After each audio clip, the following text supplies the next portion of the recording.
Hey everyone! Today I want to take you on a deep dive into one of the most notorious serial killers in American history, Ted Bundy. I spent hours combing through case files, trial transcripts, documentaries, and interviews to bring you an in depth understanding of who he was, how he operated, and what we can learn from his crimes.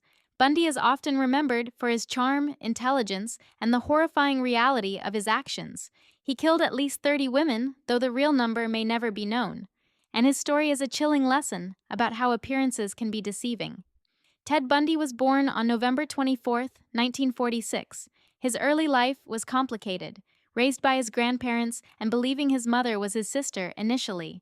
Bundy was reportedly quiet and socially awkward as a child, but in his teenage years, he began to exhibit manipulative and controlling behaviors. He went on to attend University of Washington, studied psychology, and became involved in politics, even volunteering for the Republican Party. People found him charming and intelligent, which makes his later crimes even more terrifying. He could blend in, earn trust, and hide in plain sight. This duality, charming on the outside, monstrous on the inside, is what makes Bundy so fascinating and chilling. Bundy's methods were carefully calculated. He often used deception to lure women, pretending to be injured, disabled, or needing help.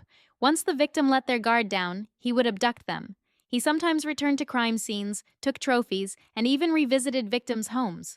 Bundy was extremely organized, which allowed him to evade capture for years. His crimes spanned multiple states: Washington, Oregon, Utah, Colorado, and Florida, which complicated the investigation.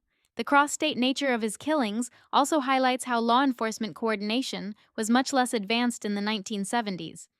Bundy's criminal history is full of shocking moments.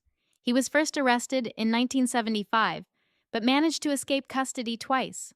One escape involved jumping out of a courthouse library window in Colorado. He then continued killing for months before being recaptured. These escapes shocked the nation and added to Bundy's mythos.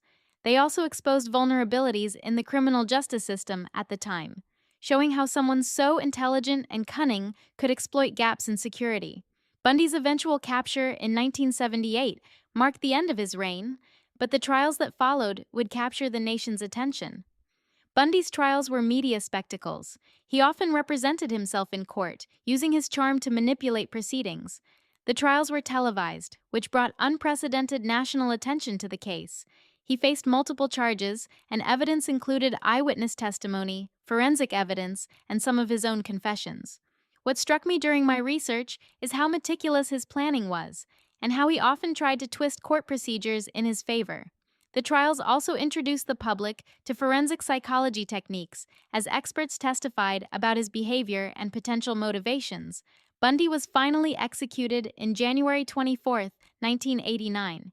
But his case continues to resonate because of the psychological insights it provides. Studying Bundy has helped law enforcement and psychologists understand how predators can manipulate appearances, charm victims, and evade authorities. He also forced a conversation about media coverage of criminals, as his trials created a celebrity aura around a murderer, something that wouldn't be ethically tolerated today.